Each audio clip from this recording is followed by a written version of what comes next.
Traitors have no place in my empire. Farhan অনেক সাহস সঞ্চয় করে আমতা আমতা করে জিজ্ঞেস করলো।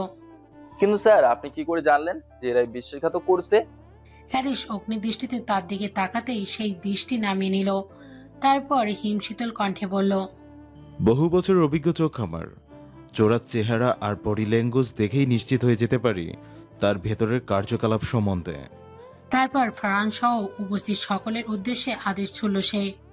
24 ঘন্টার মধ্যে মিস্টার নাহিয়ান খানকে আমি আমার প্যালেসে দেখতে চাই। এর ব্যতিক্রম হলে কাউকে রেহাই দিব না আমি। সকলে মাথা নত করে সম্মতি জানাতেই অ্যারিস গটগট করে দোতলার উদ্দেশ্যে চলে গেল। একটি অন্ধকারাচ্ছন্ন কক্ষ, বাতাসের কেমন একটা ঘোমট গন্ধ ভেসে বেড়াচ্ছে। রুদ্ধ শ্বাস করা অনুভূতিরা ঘিরে ধরতে চাইবে এমন একটা আবহাওয়া চারিপাশে বিরাজমান। রুমটার ঠিক মাঝখানে একটা হলদে বর্ণের টিউবলাইট ঝোলানো, তার নিচেই একটা কাঠের হাতলওয়ালা চেয়ারে বন্দি অবস্থায় অচেতন হয়ে পড়ে রয়েছে শ্বেতা। তার হাত পা যথারীতি লাইলনের দড়ি শক্ত বন্ধনে বাঁধা, মুখটাও স্কচটেপ দিয়ে আবদ্ধ, মাথাটা নিচের দিকে কিছুটা ঝুঁকে রয়েছে। বেশ কয়েক ঘন্টা যাবৎ এভাবে অচেতন হয়ে পড়ে রয়েছে শ্বেতা। জ্ঞান ফেরার পরে ধীরে ধীরে পিটপিট করে চোখ খুলতেই নিজেকে এরকম একটা রুমে আবিষ্কার করে শিউরে উঠল সে। মুহূর্তেই তীব্র এক ভীতি তাকে মুহূর্তেই গ্রাস করে ফেলল। সবার আগে তার চোখ গেল নিজের উদরের ভেতরে থাকা ছোট্ট প্রাণ পাখিটার দিকে। সাথে সাথেই নিজেকে ছাড়াতে আপ্রাণ চেষ্টা করতে করতে ছটপট করতে লাগলো সে। হঠাৎ করেই রুমের দরজা খুলে ভেতরে প্রবেশ করলো একজন পরিচালিকা। সোজা শ্বেতার সামনে দাঁড়িয়েছে। শ্বেতা তাকে চিনতে একটু দেরি হলো না। সে হলো অ্যারিসের ঠিক করে রাখা ফিমেল স্টাফদের মধ্যে একজন। তড়িৎ বেগে শ্বেতার কয়েক ঘন্টার আগের কাহিনী মনে পড়ে গেল। রুমে আরাম করে ঘুমাচ্ছিল শ্বেতা। গভীর ঘুমে নিজের অনাগত সন্তান এবং অ্যারিসকে নিয়ে সুখ স্বপ্নে বিভোর হয়েছিল সে। ঘুমের মাঝে তার ঠোঁটের কোণে দৃশ্যমান হচ্ছিল এক সূক্ষ্ম তৃপ্তি হাসি। তখনই হঠাৎ নিঃশব্দে তার রুমে কারোর পদচারণের ঘটে। তারপরেই তড়িৎ গতিতে একটি হাত রুমাল সহ শ্বেতার মুখ চেপে ধরে। তীব্র ক্লোরোফর্মের প্রভাবে কিছুক্ষণ ছটফট করে মুহূর্তেই অচেতন হয়ে পড়ে শ্বেতা। তারপর আর তার কিছুই মনে নেই। ফিমেল স্টাফটির নাম রিনি। সে তার সামনে কেমন ভয়ার্থক এবং অপরাধী মুখে দণ্ডায়মান সে। শ্বেতা খানিকটা কৌতূহল এবং ঘৃণাভরা দৃষ্টিতে তার দিকে তাকিয়ে রইল। রিনি শ্বেতার মুখের বাঁধন খুলে দিয়ে হাতে কসলাতে কসলাতে মাথা নিচু করে অপরাধী কণ্ঠে বলতে লাগলো, আমায় মাফ করবেন ম্যাম, কিন্তু আমি অস্ত্রের মুখে জিম্মি হয়ে এমনটা করতে বাধ্য হয়েছি। শ্বেতা সুচারু দৃষ্টিতে তার দিকে তাকিয়ে জিজ্ঞেস করলো, বলো কে তোমায় এসব করতে বলেছে এবং কেন? সেটা আমি বলতে পারবো না ম্যাম। এরিস জানতে পারলে তোমাকে ছাড়বে না, একদম জানে মেরে ফেলবে। আর যে তোমাকে দিয়ে এসব করাচ্ছে তাকেও সে ছাড়বে না। কে কাকে ছাড়বে না শুনি? হঠাৎ করে একটি গমগমে পুরুষালী কণ্ঠের ভাঙা ভাঙা বাংলা কথাটি বলে উঠল এক আগন্তুক পুরুষ। শ্বেতা এবং রিনি উভয়ের দৃষ্টি ফিরিয়ে তার দিকে তাকালো। অন্ধকার ভেদ করে ধীরে ধীরে শ্বেতার সামনে দণ্ডায়মান হলো আলেকসান্দ্রা কার্লো। তার পেছনে পেছনে আরো 6-7 জন কালো পোশাক এবং অস্ত্রধারী গার্ড এগিয়ে আসছে। শ্বেতা কখনো সামনাসামনি আলেকসান্দ্রা কার্লোরে দেখেনি বলেই তার দিকে ফ্যাল ফ্যাল করে তাকিয়ে রইল। আলেকসান্দ্রা শ্বেতার কাছে এগিয়ে এসে তার চুলের মুঠি শক্ত করে ধরে দাঁতে দাঁত চেপে ক্ষুব্ধ কণ্ঠে বলতে লাগলো, তোমার স্বামীর সাথে আমার বহু পুরনো হিসাব নিকাশ বাকি রয়েছে, সেসব তো চুকাতে হবে তাকে। আর তার মাধ্যম হচ্ছে তুমি। কান টানলে যেমন মাথা আসে, তেমনি তোমায় নিয়ে আসার পর এরিস নিজে থেকেই আমার কাছে ধরা দেবে। শ্বেতা আলেকসান্দ্রার ব্যাপারে বিস্তারিত না জানলেও এইটুকু বুঝতে পেরেছে যে সে অ্যারিসের শত্রু এবং তারও তার অনাগত সন্তানের জন্য হুমকি স্বরূপ। তবুও সে দমে না গিয়ে দাঁতে দাঁত চেপে কঠোর কণ্ঠে বলল, কাপুরুষেরাই সবসময় পেছন থেকে আঘাত করে। আপনি এরিসের সাথে সামনাসামনি পারেনি বলে তার দুর্বলতায় আঘাত করে তাকে কাবু করতে চাইছেন। আপনি একটা কাপুরুষ। তবে চিন্তা করবেন না, আমার স্বামী এরিস ঠিকই আপনাকে আপনার উত্তম প্রতিদান দিয়ে দিবে। কথাগুলো শেষ করার সাথে সাথে আলেকসান্দ্রা কার্লো প্রচন্ড রেগে গিয়ে সে তার গালে পরপর দুটি শক্ত থাপ্পড় মারল। সে তার মুখ থুবড়ে অন্যদিকে ঘুরে গেল। তার ঠোঁটের কোণে এবং নাকে এক পাশ দিয়ে রক্ত বেরোতে লাগলো। সে জোরে জোরে নিঃশ্বাস নিতে নিতে হাঁপাতে লাগলো। আলেকসান্দ্রা কার্লো প্রচন্ড রেগে গিয়ে তার গার্ডদের উদ্দেশ্য করে বলল, এই গুদাম ঘরের চারপাশে কেরোসিন ঢেলে আগুন জ্বালিয়ে দাও। এই মেয়েটাকে এখানে জীবন্ত পুড়িয়ে মারতে চাই আমরা। আলেক্সান্দ্রা কার্লো কথাটা শুনে প্রচন্ড ভয়ে কুঁকড়ে গেল শ্বেতা। তবে সেটা নিজের জন্য নয়, তার গর্ভে অনাগত সন্তানের জন্য। সে গর্জে উঠে বলতে লাগলো, কাপুরুষ আপনি এরিশকে ভয় পাচ্ছেন বলেই তো এখনো তার সামনাসামনি হতে চাচ্ছেন না। আমাকে মেরে ফেলে পালিয়ে যেতে চাচ্ছেন আপনি।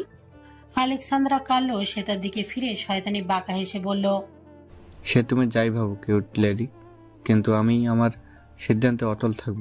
তোমার ভাগ্য ভালো যে তোমার সাথে আমি উল্টোপাল্টা কিছু করিনি, না হলে এই আলেসান্দ্রা কালো কোনো মেয়েকে ধরেছে অথচ তাকে ক্ষত বিক্ষত করেনি এমন রেকর্ড কিছু নেই। আলেক্সান্দ্রার ইঙ্গিত বুঝতে পেরে সে তার সমস্ত শরীর রাগ এবং ঘৃণায় ঘিনঘিন করে উঠল। তবে আলেক্সান্দ্রা ঘুরে চলে যেতেই সে তার ছটফট করে উঠে কাতর কণ্ঠে বলতে লাগলো, প্লিজ এমনটা করবেন না আমাদের সাথে। এখানে শুধু আমি একা নই, আমার গর্ভে আমার অনাগত সন্তান আছে। তার কথা ভেবে হলেও এমন নিষ্ঠুরতা প্রকাশ করবেন না। কিন্তু কে শোনে কার কথা? আলেক্সান্দ্রা নিদ্রায়ের মতো করে হেঁটে গটগট করে বাইরে চলে যায়। রিনি সেটার দিকে অসহায় দৃষ্টি নিক্ষেপ করে রাখে। ওদিকে গার্ডরা পুরো গুদাম ঘরে কেরোসিন ঢেলে দেয়। রিনিকে সেখান থেকে সরিয়ে লাইটার দিয়ে আগুন জ্বালিয়ে দেয়। মুহূর্তের মধ্যেই দাউ দাউ করে জ্বলে ওঠে আগুন। তার মাঝে সে তার করুণ আর্তনাদ এবং হাহাকার যেন চাপা পড়ে যায়। দাউ দাউ করে জ্বলছে আগুনের ললিহান শিখা। চারপাশে সর্বত্র পুড়ে ছাই হয়ে গেছে। ধীরে ধীরে সেই আগুন এগিয়ে আসছে সে তার নিকট। সে তার চিৎকার করতে করতে ক্লান্ত হয়ে গেছে। মনে মনে শতস্রোতবার আল্লাহ তাআলা এবং অ্যারিশকে ডেকে চলেছে সে। অবশেষে নিস্তেজ হয়ে নিজের করুণ পরিণতি বরণ করে নেওয়ার জন্য প্রস্তুত হয়ে রয়েছে সে। মনে মনে নিজের অনাগত সন্তানের উদ্দেশ্যে মাপ চেয়ে নেয়। আমাকে মাফ করে দিস কিট্টু। মামা তোকে বাঁচাতে পারলো না, তোকে পৃথিবীর আলো দেখানোর সৌভাগ্য দিতে পারলো না। মামার প্রতি রাগ করে থাকিস না কেমন। বিড়বিড় করে কথাগুলো বলার পর সে তার দু চোখ বেয়ে দু ফোঁটা নোনা জল দু গাল বেয়ে গড়িয়ে পড়ে। তবে তার দৃষ্টিশক্তি ঝাপসা হয়ে যাওয়ার আগে নিস্তেজ চোখে আগুনের ভেতর দিয়ে সে কাউকে ছুটে আসতে দেখে তার নিকট। খুব চেষ্টা করেও চোখ দুটো খুলে রাখা সম্ভব হয় না তার পক্ষে। তবে অনুভব করতে পারে একটা দৃঢ়চেতা পুরুষালী শরীর দ্রুত এসে তার শরীরকে আষ্টেপৃষ্টে আঁকড়ে ধরে। তারপরে তার হাত পা পায়ের বাঁধন খুলে দিয়ে নিজের কোলে তুলে নেয়। সে তার ঝাপসা দৃষ্টিতে পরখ করতে পারে তার অপ্রিয় প্রিয়তম পুরুষটিকে। মুহূর্তেই তার অধরকোণে লেপ্টে যায় বিজয়ের হাসি। অ্যারিস দ্রুত সে তাকে নিয়ে গোদাম ঘরের বাইরে চলে আসে। সেফটি জ্যাকেট পরলেও সেটা এই মুহূর্তে পুরোপুরি ক্ষয়প্রাপ্ত হয়ে গিয়েছে। পুড়ে গিয়েছে শরীরের বিভিন্ন অংশ। তাতে তীব্র যন্ত্রণা অনুভব হলেও সেটাকে পাত্তা দেয় না সে, কারণ তার ভালোবাসার মানুষ এবং অনাগত সন্তানকে সে বাঁচাতে পেরেছে। এটাই তার জন্য পরম আনন্দের। সে তাকে নিজের সাথে একদম মিশিয়ে নিয়েছে অ্যারিস। তার শরীর আগুনে একটু আঁচও লাগতে দেয়নি সে। বাহিরে ফায়ার সার্ভিসের অসংখ্য ইউনিট এই মুহূর্তে আগুন নেভাতে ব্যস্ত। তারা বারবার অ্যারিসকে ভেতরে যেতে বারণ করলেও সে তাদের একটা কথাও শোনেনি। ফলশ্রুতিতে নিজের আঘাতপ্রাপ্ত হয়ে শ্বেতা এবং তার নিজের সন্তানকে সহি সালামতে উদ্ধার করতে পেরেছে।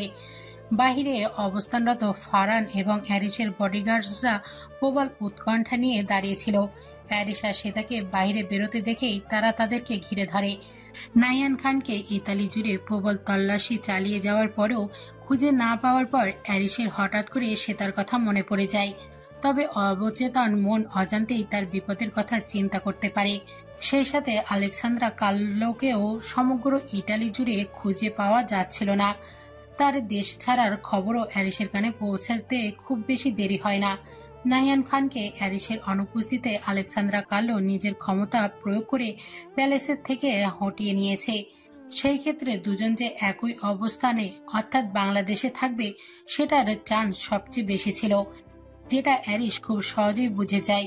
তাই সব দিক মিলেই বিপদের আশঙ্কা করে ইটালি ছেড়ে সে দ্রুত বাংলাদেশে ব্যাক করে। আর তার ধারণা মোটেও মিথ্যা প্রতিপন্ন হয় না। সত্যি সত্যি ভীষণ বিপদের মুখে পড়ে গিয়েছিল শ্বেতা, যার কারণ ছিল স্বয়ং আলেক্সান্দ্রা কার্লো। তাকে সে কিছুতেই ছাড়বে না, না ছাড়বে সেই বিশ্বাসঘাতনী রমণীকে। কিন্তু এই মুহূর্তে তার সমস্ত মনোযোগের কেন্দ্রবিন্দু হলো শ্বেতা। অ্যারিসের কোলে নিস্তেজ হয়ে পড়ে রয়েছে শ্বেতা। তবে এখনো পুরোপুরি চেতনা হারায়নি সে, তবে ঠিকভাবে জাগ্রতও থাকতে পারছে না। অ্যারিস শ্বেতাকে উষ্ণ আলিঙ্গনে নিয়ে তার চোখে মুখে অজস্র চুমু খেতে থাকে। অ্যারিসের চোখের বাঁধ ভাঙা অশ্রু সে তাকে হতবিহ্বল করে দেয়। ঝাপসা দৃষ্টি মেলে সে অ্যারিসের দিকে এক দৃষ্টিতে তাকিয়ে থাকে। অজান্তেই তার চোখের কোণ দিয়ে গড়িয়ে পড়ে কয়েক ফোঁটা উষ্ণ অশ্রু। ফারহান এগিয়ে এসে উদ্বিগ্ন কণ্ঠে অ্যারিসের উদ্দেশ্যে বলে, আমাদের দ্রুত ম্যামকে হসপিটালে নিয়ে যেতে হবে স্যার। সেই সাথে আপনারও প্রেশার ট্রিটমেন্ট দরকার। অ্যারিস মাথা নাড়িয়ে যেই মুহূর্তে সে তাকে গাড়িতে তুলতে যাবে, তখনই একটা শক্তিশালী বুলেট দ্রুত বেগে এসে তীক্ষ্ণভাবে ঠিক তার বুকের বাম পাশে কিছুটা দূরে বুকের মধ্যখানে গেঁথে যায়। সাথে সাথে প্রবল ঝটকা দিয়ে প্রকম্পিত হয়ে ওঠে অ্যারিসের সমস্ত শরীর। ফারহান এবং গার্ডরা হতবিহ্বল হয়ে পড়লেও পরক্ষণে নিজেদের বন্দুক তাক করে অজানা শত্রুর উদ্দেশ্যে। কিন্তু তাদের বিশৃঙ্খলতা এবং উদ্ভ্রান্তের অবস্থানের সুযোগ গ্রহণ করে সাথে সাথে আরেকটা বুলেট এসে লাগে অ্যারিসের পিঠে। মূলত সেটা সেতার গায়ে লাগতো, কিন্তু অ্যারিস তৎক্ষণাৎ উল্টো দিকে ঘুরে যাওয়ায় সেটা আর হয়নি। সেটা এই অবস্থায় পর্যবেক্ষণ করে গগনবিতারী এক আর্তনাদ করে ওঠে। অ্যারিস নিস্তেজ হয়ে হাঁটু ভেঙে মাটিতে বসে পড়ে। রক্তে ভেসে যেতে থাকে পিচঢালা রাস্তা, তবুও সে তাকে শক্ত করে বুকে আগলে রাখে সে। গার্ডরা দুজনকে সুরক্ষিত করতে তাদের চারপাশ ঘিরে দাঁড়িয়ে থাকে। সে তা অ্যারিসের রক্তাক্ত স্থানগুলো ধরে হামা করে কাঁদতে থাকে। তার আওয়াজেরই প্রতিধ্বনিত হতে থাকে সর্বত্র। মুহূর্তেই গার্ডদের বাকি অংশ অজানা শত্রুর অবস্থান নিশ্চিত করে ফেলে। তাকে টেনে হিঁচড়ে অ্যারিসের সামনে নিয়ে আসে। অ্যারিস সে তাকে একপাশে বসিয়ে দিয়ে অতি কষ্টে পেছন ফিরে তাকে বজ্রহত হয়ে যায় যেন। তার সামনে দণ্ডমান নাহিয়ান খান, স্বয়ং তার জন্মদাতা পিতা। নাহিয়ান খানের যত খারাপই হোক, সে নিজের হাতে অ্যারিসের বিরুদ্ধে অস্ত্র ধারণ করবে। অ্যারিস সেটা কখনোই কল্পনাতেও ভাবতে পারেনি। তার এই দু চোখ তখনও তীব্র অবিশ্বাস ও আহত যন্ত্রণার খেলা করছে, অথচ নাহিয়ান খানের চোখে মুখে নেই কোনো অনুশোচনা, কষ্টের ছিটে ফোটাও। আছে এক পৈশাচিক আত্মতৃপ্তি। গার্ডরা দুপাশ থেকে তাকে শক্তভাবে ধরে রেখেছে। অ্যারিসের মুখ পেয়ে গড়গড়িয়ে রক্ত পড়ছে। ফারহান তাকে ধরে গাড়িতে ওঠাতে চাইলেও সে ঝটকা মেরে তাকে দূরে সরিয়ে দেয়। তারপর নাহিয়ান খানের দিকে তাকিয়ে সে অতি কষ্টে উচ্চারণ করলো, মিস্টার খান, আপনি এমনটা কি করে? বাকি কথা আর সম্পূর্ণ করতে পারল না অ্যারিস।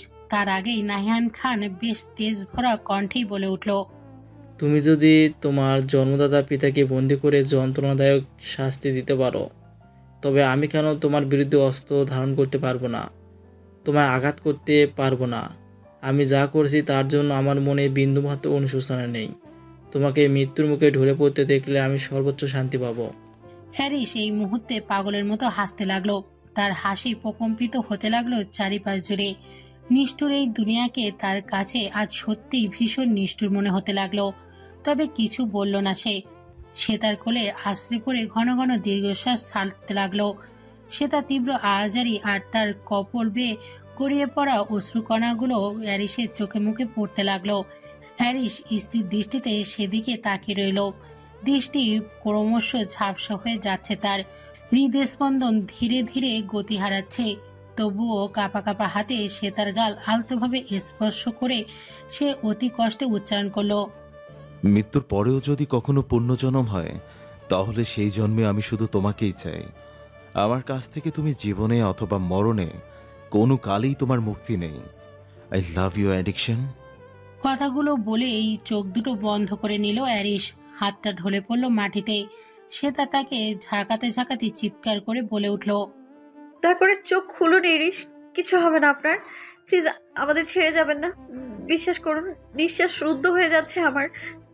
আমিও ভালোবাসি আপনাকে, ভীষণ ভালোবাসি এরিস, শুনতে পাচ্ছেন? আফসোস, সে তার কথাগুলো কর্ণগোচর হলো না অ্যারিসের। শুনতে পেল না প্রিয়তমার মুখের ভালোবাসার স্বীকারোক্তি। সে তার সমস্ত শরীর মাখামাখি হয়ে যায় অ্যারিসের তাজা রক্তে।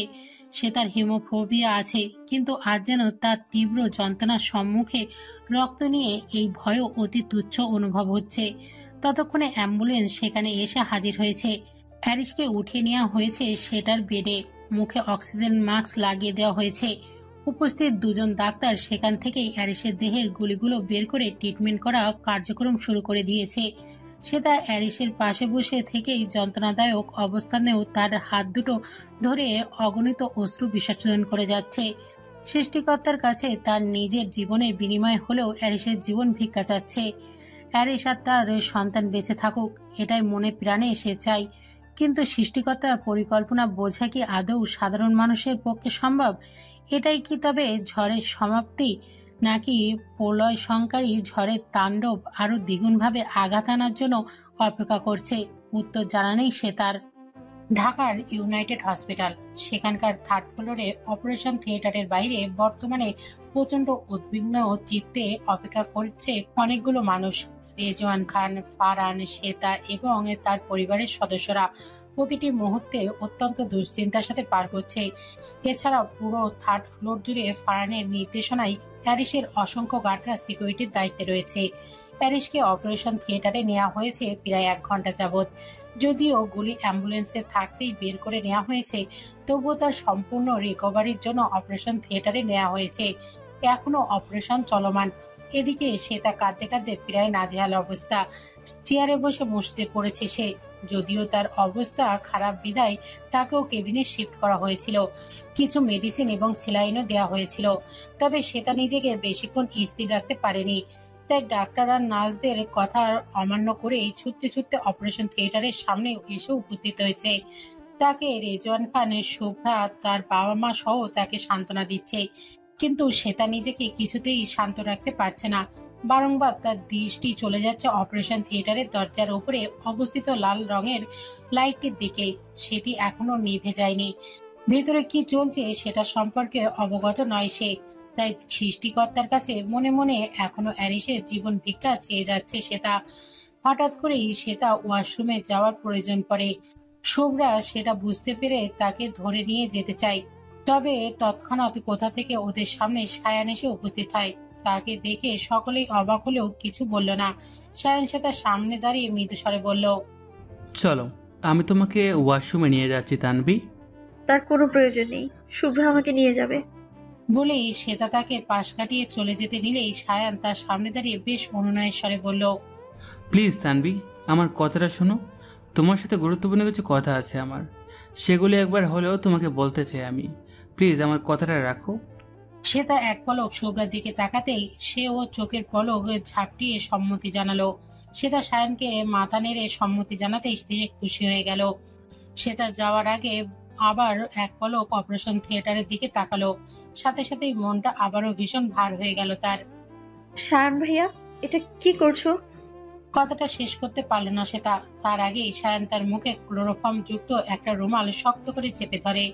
শ্বেতা ছটপট করতে করতে তার কাছ থেকে নিজেকে ছাড়াতে চায়, কিন্তু সায়ান তাকে সেইভাবেই শক্তভাবে চেপে ধরেই বিড়বিড় করে বলে ওঠে, আমায় মাফ করে দিও তানভি, কিন্তু এটা ছাড়া আমার কাছে আর কোনো উপায় ছিল না।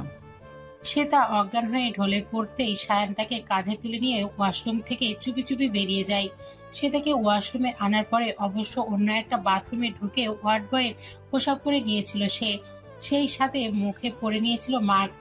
সে বাইরে বেরিয়ে আসতেই তাকে নিরাপত্তা দেওয়ার জন্য দুজন সন্দেহভাজন মুখোশধারী ব্যক্তি সকলের কৌশলে সেখান থেকে দূরে সরিয়ে দেয়।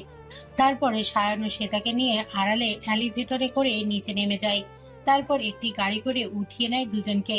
15 তলার একটি জনমানবহীন ও নিরিবিলি কনস্ট্রাকশন বিল্ডিং এর 4র্থ তলায় অবস্থান করছে ডার্ক ব্রাউন ক্রুপ টপ আর তার উপরে ব্ল্যাক স্যুট এবং ব্ল্যাক জিন্স পরিহিত এক যুবতী রমণী। তার আশেপাশে ঘিরে রয়েছে 10 থেকে 12 জনের কালো পোশাকধারী কয়েকজন বডিগার্ড। তারা সকলে সশস্ত্র ভূমিকা অবনীত।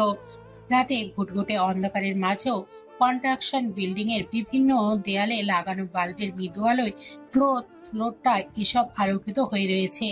নীলিমা চেয়ারে পায়ের উপর পা তুলে অত্যন্ত দাম্ভিক ভঙ্গিতে বসে রয়েছে। তার মুখে শয়তানি বাঁকা হাসি খেলা করছে এবং হাতে রয়েছে ব্যারেটা M9 পিস্তল। তার ঠিক সামনে কাঠের চেয়ারে হাত পা বাঁধা অবস্থায় দণ্ডমান রয়েছে শ্বেতা। তার ঠিক পাশে সায়ান বসে রয়েছে। শ্বেতার জ্ঞান ফেরার পর থেকেই সে ছাড়া পাওয়ার জন্য ক্রমাগত চিৎকার চেঁচামেচি ও ছটফট করে যাচ্ছে, অথচ বাকিরা রীতিমতো নির্বিকার। শ্বেতা চিৎকার করতে করতে ক্রুদ্ধ স্বরে বলতে লাগলো, ওকে ছেড়ে দাও বলছি। তোমাদের উদ্দেশ্য কি? কেন এখানে এভাবে আমায় নিয়ে এসেছো? তানভি, আমার কথাটা। সায়ান কথা শেষ করার আগেই শ্বেতা তার দিকে ফিরে প্রচন্ড ঘৃণা আর মুখ বরাবর থুতু ছুড়ে দিল। এতে ক্ষুব্ধ হয়ে সায়ানের চুলের মুঠো ধরে গালে একটা শক্ত থাপ্পড় বসালো। সে তা মুখ থুবড়ে অন্যদিকে ঘুরে গেল। সায়ান গর্জে উঠে বলতে লাগলো, কত বছর ধরে তোকে ভালোবেসেছি আমি, বিয়ে করে বউ বানাতে চেয়েছিলাম, অথচ তুই আমাকে ছেড়ে ওই ইরিশের মধ্যে কি এমন দেখলি যে ওর জন্য এত উতলা হয়ে যাচ্ছিস? ওর ভালোবাসায় তোর নজরে পড়ে আর আমার অনুভূতির কোনো দাম নেই? সে তার দাঁতে দাঁত চেপে ঘৃণা ভরা কণ্ঠে বলল, তুমি এরিসের নখের যোগ্য না। কোন মুখে নিজের ভালোবাসার কথা বলছো তুমি? ভালোবাসলে কেউ কাউকে এভাবে ধোকা দিতে পারে? অথচ এরিস আমায় বহু আগে থেকেই ভালোবাসে। সে তার ভালোবাসাকে কেড়ে নিয়ে আদায় করে নিতে পেরেছে। স্ত্রী সন্তানের জন্য মৃত্যুর মুখে ঝাঁপিয়ে পড়েছে, অথচ তুমি কাপুরুষের মতো আমায় এইভাবে তুলে নিয়ে এসেছো। আমি ম্যারিড আর প্রেগনেন্ট জানা সত্ত্বেও আজ থেকে আমার কাছে সবচেয়ে ঘৃণিত ব্যক্তিদের তালিকায় তুমিও যোগ হলে শায়ান ভাইয়া। সায়ান সে তার কথাগুলো শুনে স্তব্ধ হয়ে যায়। সে তার উদ্দেশ্যে সে আরো কিছু বলতেই যাচ্ছিল, তখনই নীলিমা হঠাৎ শীতল কণ্ঠে বলে উঠল, রিল্যাক্স গাইস, এত উত্তেজিত হলে হবে? তোমাদের এসব ফালতু মেলোড্রামা দেখা কিংবা বকবক শোনার জন্য তো আমি এখানে আসিনি। সে তাই এবার নীলিমার দিকে স্থির দৃষ্টিতে তাকালো, তারপর বলল, কে আপনি আর আমার কাছে কি চান? তোমার তো দেখছি কিছুই মনে নেই সেটা মুবাসিররা। ও মনে থাকবেই বা কি করে? তুমি তো তোমার অতীতের সব কিছুই ভুলে গেছো। তোমার স্মৃতিশক্তিই তো হারিয়ে গেছে। আচ্ছা যাও, আমি মনে করিয়ে দিচ্ছি। আমি হলাম মুমতাহিনা খান নীলিমা, এরিশ আহরার খানের একমাত্র ফুফাতো বোন এবং তার গোপন প্রেমিকা। শেষের কথাটা ঠোঁট কামড়ে হেসে বলল নীলিমা। অপরদিকে সেটা তার দিকে অবিশ্বাস্য দৃষ্টিতে তাকিয়ে রয়েছে। সে চিৎকার করে বলল, মিথ্যে কথা, মিথ্যে কথা কেন বলছেন আপনি? এটা হতে পারে না। এরিস কখনো এমনটা করতে পারে না। নীলিমা ডোন্ট কেয়ার ভাব নিয়ে নির্লিপ্ত স্বরে বলল, বিশ্বাস অবিশ্বাস করা তোমার ব্যাপার, আমি জাস্ট আমার কথা বললাম। বলেই নীলিমা নিজের পেছনে দাঁড়ানো একজন বডিগার্ডের দিকে না তাকিয়ে নিজের হাত বাড়িয়ে দিল। বডিগার্ডটি তার হাতে কয়েকটা ছবি ধরিয়ে দিল। সেখানে তার আর এরিসের অন্তরঙ্গ দৃশ্যের ছবি দৃশ্যমান রয়েছে। নায়ান খানের করা একই ঘটনার পুনরাবৃত্ত করতে চলেছে নীলিমা। সে তা হতবিহ্বল ও অবিশ্বাস্য দৃষ্টিতে ছবিগুলোর দিকে তাকিয়ে রইল। বিশ্বাস অবিশ্বাসের দ্বিধাদ্বন্দ্বে প্রবলভাবে আটকে রইল সে। প্যারিসের চোখে যে ভালোবাসা সে দেখতে পেয়েছে, তার হৃদয়ের গভীর ভালোবাসা যেভাবে উপলব্ধি করতে পেরেছে, তাতে এই ছবিগুলোর দৃশ্য তার কোনোভাবেই বিশ্বাসযোগ্য মনে হতে চাইল না। নীলিমা এবারে শীতল অথচ রহস্যময় কণ্ঠে বলতে লাগলো, দেখেছো, আমি আর এরিশ একে অপরের জন্য তৈরি। আমরা দুজন দুজনকে কত ভালোবাসি, কিন্তু তুমি আমাদের মাঝখানে কাবাব মে হাড্ডি হয়ে ঢুকে পড়েছ। তাই তোমাকে যে আমাদের মাঝখান থেকে দূরে সরে যেতে হবে, সে তো মুবাসিররা। শ্বেতা আর সায়ন দুজনেই অবাক হয়ে নীলিমার পানে তাকালো। সায়ন অবাক কণ্ঠে বলে উঠল, মানে কি বলতে চাইছো তুমি? তুমি আমায় বলেছিলে তানভীরকে তোমার সামনে নিয়ে আসলে তুমি আমাদের অনেক দূরে চলে যেতে সাহায্য করবে।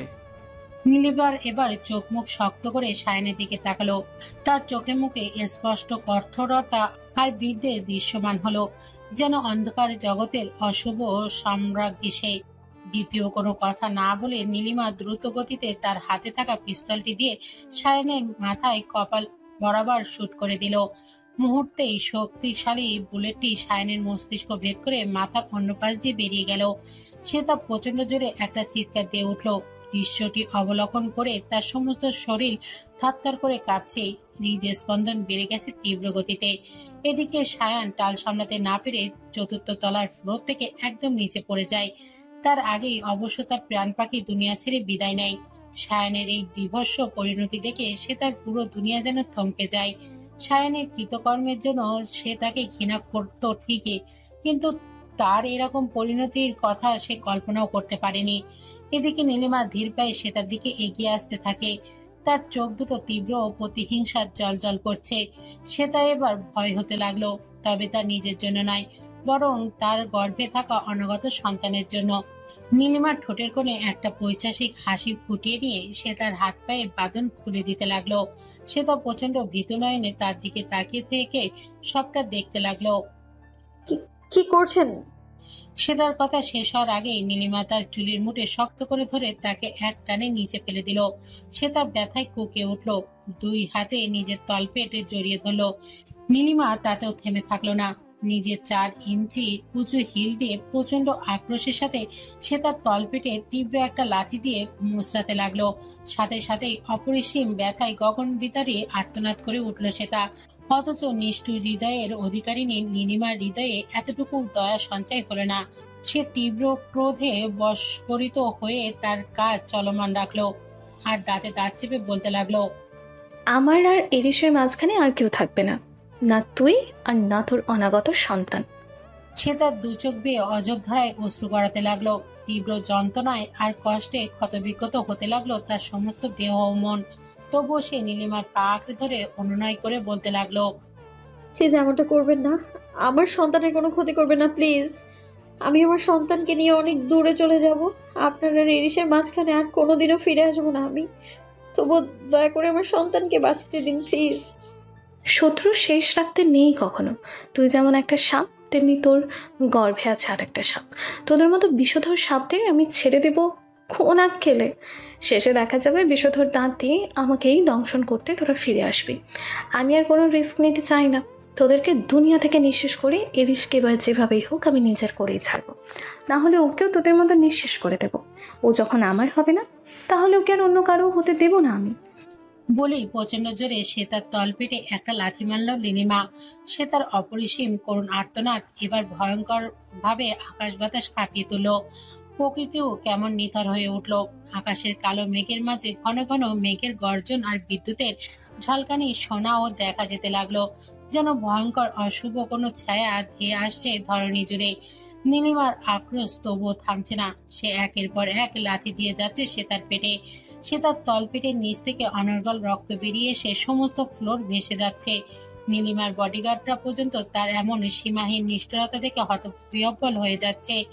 অবাক হয়ে যাচ্ছে এক নারীর প্রতি আরেক নারীর এমন ভয়ঙ্কর বিভীষিকাময় প্রতিহিংসা দেখে। শ্বেতা যখন একেবারে নিস্তেজ হয়ে গেল, তখন নীলিমা তাচ্ছিল্য ভরে শ্বেতার শরীরে একটা লাথি মেরে দূরে সরিয়ে দিল। কিছুটা দূরে দাঁড়িয়ে সিগারেট টানতে লাগলো সে। তার তীব্র যন্ত্রণায় তখনও কাতরাচ্ছে, তবুও চোখ দুটো টান টান করে ধীরে ধীরে খুলল সে। কাঁপা কাঁপা হাত দুটো ধীরে ধীরে স্পর্শ করলো নিজের তলপেটে, যেখানে তার মাঝে বেড়ে উঠছিল তার আর অ্যারিসের নয়নের মণি, ছোট্ট একটা প্রাণ। সে কি এখনো জীবিত আছে নাকি নেই, কথাটা ভাবতেই পৃথিবীর সবচেয়ে যন্ত্রণাদায়ক অনুভূতিটি অনুভব করলো শ্বেতা। সাথে সাথেই প্রচন্ড জোরে বিকট একটা চিৎকার দিয়ে গর্জে উঠল সে। তবে বডিগার্ডরা সহ নীলিমা প্রচন্ড কেঁপে উঠে গিয়ে শ্বেতার দিকে দৃষ্টি ফেরালো। শ্বেতার চোখ দুটোতে এই মুহূর্তে ঘনীভূত হয়ে আছে অপরিসীম ক্রোধ, ঘৃণা আর প্রতিহিংসার জ্বলন্ত আগুন। সমস্ত শরীর ভর করেছে এক ভয়ানক পৈশাচিক সত্তা। সে নীলিমার দিকে জ্বলন্ত দৃষ্টিতে তাকিয়ে আহত বাঘিনের ন্যায় গর্জে উঠে বলতে লাগলো, মাতৃসত্তা এক ভয়ানক সত্তা। এই সত্তা একজন নারীকে যেমন দিতে পারে সর্বোচ্চ কোমল রূপ, তেমনি প্রয়োজনে তাকে পরিণত করতে পারে ভয়ঙ্কর বিনাশিনী রূপে। সন্তানের প্রয়োজনে সে যেমন হতে পারে প্রস্ফুটিত গোলাপের নয় কোমল, তেমনি আবার তাকে আঘাতে জর্জরিত করার নিকৃষ্টের তরে হতে পারে আহত বাঘিনীর ন্যায় হিংস্র। আজকে এই আকাশ বাতাস আর ভূমণ্ডলের সমগ্র কিছুকে সাক্ষী রেখে আমি প্রমিস করে বলছি, আমি তোকে ছাড়বো না নীলিমা। যদি আমি বেঁচে থাকি তবে আমার হাতেই হবে তোর বিনাশ। নিঃশেষ করে দেবো আমি তোকে। আমার সন্তান হত্যার প্রতিশোধ আমি ভয়ঙ্করভাবে পূরণ করব। এটা এক মায়ের প্রতিজ্ঞা। নীলিমা সে তার কথাগুলো শুনে কয়েক মুহূর্তের জন্য স্তব্ধ হয়ে গেল। বলা বাহুল্য সে রীতিমতো ভীষণ ভয়ও পেয়েছে। তবে পরক্ষণে সেগুলোকে পাত্তাহীন ভাবে উড়িয়ে দিল সে। যেখানে এত পরিকল্পনার করে এত রিস্ক নিয়ে অ্যারিসের নাকের ডগা থেকে সে তাকে ছিনিয়ে এনে তার এই অবস্থা করতে পেরেছে, সেখানে এই তুচ্ছ মানবীর সামান্য কথাবার্তাগুলো তার আর কি বা করতে পারবে। নীলিমা সে তার কাছে ক্যাটওয়াক স্টাইলে এগিয়ে আসলো। তারপর তার দিকে হাঁটু ভেঙে বসে তার চোখে মুখে সিগারেটের ধোঁয়া ছেড়ে দিল। সে তা খুব খুব করে কাশতে লাগলো। নীলিমা শক্ত হাতে তার চোয়াল চেপে ধরে দাঁতে দাঁত চেপে বলল, সেই সুযোগই আমি তোকে দেব না, পিচ। I will fucking kill you now. বলে সে তার চুলের মুঠি ধরে তাকে টেনে হিঁচড়ে বড় একটা পিলারের সামনে নিয়ে গিয়ে সেটাতে ঠুকতে ঠুকতে তার মাথা ক্রমাগত আঘাত করতে লাগলো সে তার মাথা পেটে অনর্গল রক্ত ঝরতে লাগলো, তবুও একটাও টু শব্দ করলো না সে। সেই সাথে নাক মুখ দিয়ে অনর্গল রক্ত ঝরতে লাগলো তার। জ্ঞান হারানোর আগ মুহূর্তে তার হৃদয়ের মানসপটে কেবলই দুজন মানুষের প্রতিচ্ছবি ভেসে উঠল, প্যারিস আর তার অনাগত সন্তানের এক ঝাপসা প্রতিবিম্ব। সেই সাথে মনে পড়ে গেল কিছুদিন আগের দেখা সেই ভয়ঙ্কর দুঃস্বপ্নের কথা। অবশেষে সেই দুঃস্বপ্ন বাস্তবে রূপান্তরিত হয়ে গেল। অন্ধকার জঙ্গলের মাঝখান দিয়ে ছুটে চলেছে একটা সাদা রঙের প্রাইভেট কার। তখন আকাশ ভেঙে মুষলধারে বৃষ্টি শুরু হয়ে গিয়েছে। থেকে থেকে প্রচন্ড পরিমাণে বজ্রপাত হচ্ছে। নিকষ কালো আধারে ঢাকা পড়েছে চারিপাশ। অবশেষে গাড়িটা গিয়ে থামলো এক বড় নদীর ধারে। দুজন কালো পোশাকধারী বডিগার্ড গাড়ির ডিকি থেকে একটা বড় বস্তা বের করলো, যার ভিতর রক্তাক্ত আর ক্ষতবিক্ষত অবস্থায় শায়িত ছিল স্বয়ং শ্বেতা। নীলিমা তখন কারের ফ্রন্ট সিটে বসে এক মনে সিগারেট টেনে যাচ্ছে। তার বডিগার্ডরা টেনে হিসড়ে বস্তাটা তুলে নিয়ে নদীর মাঝে ছুঁড়ে ফেললো। উত্তালার ভয়ঙ্কর স্রোতস্বিনী তাকে টেনে নিল নিজের গর্ভে। সবকিছুই গাড়িতে বসে এক দৃষ্টিতে পর্যবেক্ষণ করে যাচ্ছে নীলিমা। তার অধরে ফুটে উঠল পৈশাচিক শয়তানি হাসি। অবশেষে তার পথের কাঁটা দূরীভূত হলো। হ্যারিসকে এবার নিজের করেই ছাড়বে সে, না হলে তাকেও সে তার সন্তানের মতো। এসব ভেবে আবারও একটা শয়তানি হাসি আসলো নীলিমা। কেবিনে শিফট করা হয়েছে হ্যারিসকে, তবে তার উন্মুক্ত বুক জুড়ে বড় পরিসরে একটা ব্যান্ডেজ বাঁধা, তাতে রক্তের ছোপ ছোপ দাগ স্পর্শ। পিঠেও একই অবস্থা। এছাড়া শরীরের বিভিন্ন অংশে আগুনে ঝলসে যাওয়ার দরুন সেগুলো ব্যান্ডেজ দিয়ে মোড়ানো অবস্থায় রয়েছে। বেডের মাথায় একটি স্ট্যান্ডেও দুই পাশ থেকে সেলাইন এবং রক্তনালের মাধ্যমে তার দুই হাতে সুচের মাধ্যমে প্রবেশ করছে। নাকে লাগানো রয়েছে নাসাল ক্যানালা। ব্যান্ডেজের পাশাপাশি বুকে লাগানো রয়েছে অসংখ্য মেডিকেল ইলেকট্রোড। কেবিনে মনিটরে বিপ বিপ শব্দ ব্যতীত আর কোনো শব্দ শোনা যাচ্ছে না। কয়েক ঘন্টা আগেই অ্যারিসের অপারেশন সম্পন্ন হয়েছে, তবে এখনো পর্যন্ত জ্ঞান ফেরেনি তার। ডক্টররা বলেছে অ্যারিস বিপদমুক্ত হলেও তার শরীরের অবস্থা এখনো বেশ আশঙ্কাজনক। জ্ঞান না ফেরা অবধি তারা ভালো মন্দ কিছুই বলতে পারছে না। এদিকে কেবিনের বাইরে সকলের মাঝে হট্টগোল লেগে গিয়েছে। সে তাকে খুঁজে পাওয়া যাচ্ছে না। সারা হসপিটাল তন্ন তন্ন করে খুঁজেও তাকে খুঁজে পাওয়া যাচ্ছে না। শুভ্রাজ জানিয়েছে সায়ান তাকে কয়েক ঘন্টা আগে ওয়াশরুমের উদ্দেশ্যে নিয়ে গিয়েছিল এবং এরপরে তারা দুজনে কেউই ফিরে আসেনি। অতিরিক্ত দুশ্চিন্তায় কারোরই শ্বেতার কথা মনে ছিল না। বাড়িতে খোঁজ নেওয়া হয়েছে, কিন্তু সেখানেও শ্বেতার সাড়া নেই। এতে করে রীতিমতো কান্নাকাটি লেগে যায় সকলের মাঝে। বিশেষ করে শারমিন বেগমকে কোনোভাবেই ঠিক রাখা যাচ্ছিল না। বাকিদের অবস্থাও নাজেহাল। রেজওয়ান খান একমাত্র নাতি আর নাত বইয়ের এরকম সংকটময় পরিস্থিতি দেখে নিজেও অসুস্থ হয়ে যাচ্ছে। তবে তার সাথে আগত দুজন ফিমেল স্টাফ তার যথাযথ খেয়াল রাখছে। এদিকে ফারানেরও অস্থিরতা বেড়ে গেল। সে জানে হ্যারিস শেষ মুহূর্তে কিছু না বলে যেতে পারলেও সে তাকে নিয়ে তার দুশ্চিন্তা ছিল সবচেয়ে বেশি। সে তার সুরক্ষার বিষয়ে সে সবচেয়ে বেশি কনসার্ন। ফারানকে সে তার সুরক্ষার বিষয়ে সে বলে যেতে পারেনি, তবে তার অবচেতন অবস্থায় ফারানের দায়িত্ব ছিল সে তাকে দেখে শুনে রাখা, অথচ সে তার দায়িত্ব পালন করতে পারেনি। এটা নিয়ে প্রচন্ড আত্মগ্লানি আর দুশ্চিন্তায় ডুবে রয়েছে সে। নিজের এই রাগ ঝেড়েছে গার্ডদের সাথে। তারপর তাদেরকে আদেশ দিয়েছে যেখান থেকেই হোক অ্যারিসের জ্ঞান ফেরার আগে সে তাকে খুঁজে বের করে নিয়ে আসতে। সমস্ত গার্ডরা তার আদেশ পালন করতে ঢাকায় সর্বত্র ছড়িয়ে পড়ে। ফারান নিজেও আর বসে থাকে না। এক পলক অ্যারিসকে দেখে নিজেও বেরিয়ে পড়ে সে তাকে খোঁজার উদ্দেশ্যে। জ্ঞান ফেরার পর সে তাকে সামনে না দেখতে পেলে অ্যারিস যে ঠিক কি লঙ্কাকাণ্ড বাঁধাবে সেটা সে নিজেও ধারণা করতে পারছে না। তোমারও এখনো মন খারাপ সামিরা?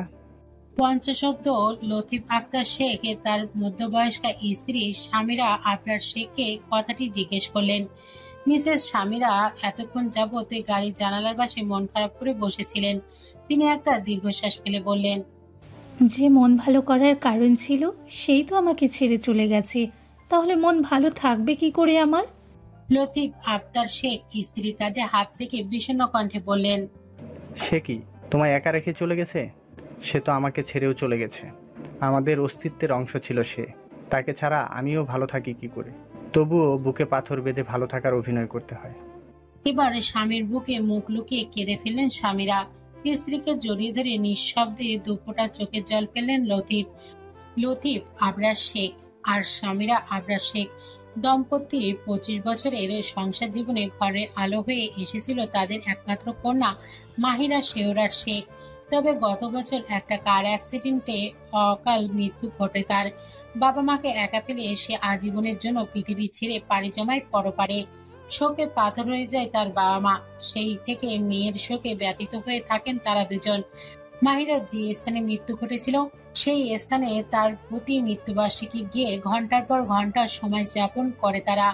মেয়ের উদ্দেশ্যে সেখানে স্থাপন করেছে অসংখ্য মাদ্রাসা, মসজিদ। সেখানে দান খয়রাতও করে আসেন তারা। রাতে সেখান থেকে ফেরার সময় ঝড় বৃষ্টির তাণ্ডবে পড়ে ভুল রাস্তায় চলে গিয়েছিল তাদের ড্রাইভার। এখন অবশ্য ভোর হওয়ার পথে, তবুও জঙ্গলের মধ্য দিয়ে পথ অতিক্রম করছে তারা। এই জনমানবহীন জঙ্গলের পাশে বয়ে গিয়েছে একটা বন্য খরস্রোতা নদী। সেখানে সৃষ্টিকর্তার ইশারাতেই হোক অথবা কাকতালীয় ভাবেই হোক তাদের গাড়ির টায়ার পাঞ্চার হয়ে যায়। ড্রাইভার দ্রুত গাড়ির চাকা ঠিক করতে বেরিয়ে যায়। মিসেস স্বামীরা অনেকক্ষণ চুপচাপ বসে থাকার পর নিজেও বেরিয়ে আসেন গাড়ি থেকে। সাথে সাথেই বেরিয়ে আসেন মিস্টার লতিফ। তখনই নদীর কিনারায় কিছু একটা দেখে আটকে উঠে চিৎকার করে ওঠেন স্বামীরা। স্ত্রীর চিৎকারে ঘাবড়ে যায় লতিফ। উদ্বিগ্ন কণ্ঠে প্রশ্ন ছড়েন, কি হয়েছে স্বামীরা? মিসেস স্বামীরা কাঁপা কাঁপা হাতে আঙুল দিয়ে সামনের দিকে ইশারা করেন।